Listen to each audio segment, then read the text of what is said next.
think that if you're a true Christian, you don't consider Christianity just a part of your life, it is your life. And if you follow the teachings of the Bible, specifically Mark 16:15, which says, "Go out into the world and preach the good news to all creation," then you have an obligation to share that faith with others. If you saw a building on fire and you knew there were people in it, and you knew that you were capable of running in there and saving someone who wouldn't be able to help themselves, if you knew that you could help them, would you just stand there and do nothing? And unfortunately, by not clearly seeing the issue, I think that's what a lot of Christians do, is they just stand there. I think, by and large, most of it is that most Christians are not really well educated as to their own religion's position on various issues. They consider worshiping Jesus to be part of their lives, but not their primary purpose. And I believe that true Christianity considers it to be the primary purpose.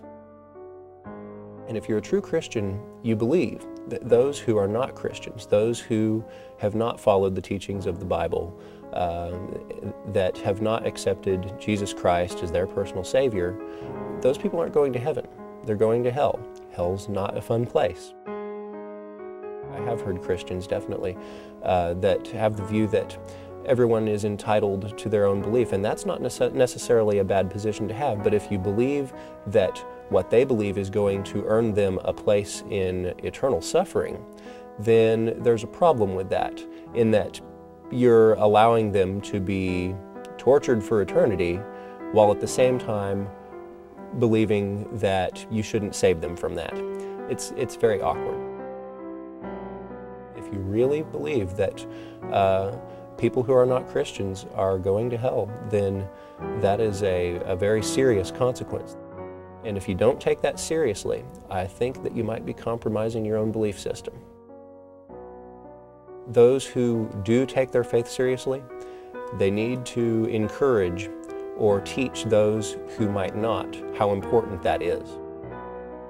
Sometimes I think Christians are afraid of being labeled as a Bible thumper, or to have negative connotations associated with them. But that's not necessarily negative if you're a Christian. I think it's something to be proud of. There's nothing to be ashamed of if you're a Christian about the Bible or being a Bible thumper. It's something to be proud of. It's something that you take seriously. And it's something that you should encourage others to take seriously as well. And it might require you to challenge yourself, to, stand up in front of crowds, to talk to people that you don't know. Missionaries work in places where the predominant religion is not Christianity, and that's a completely different scenario than in most parts of the United States. But they take it in stride, they accept it, and they move on. You shouldn't take rejection personally, but consider it that you gave them a fighting chance. Give them a fighting chance at heaven, even if you do have to risk offending someone or risk a friendship. It's a simple matter of weighing priorities.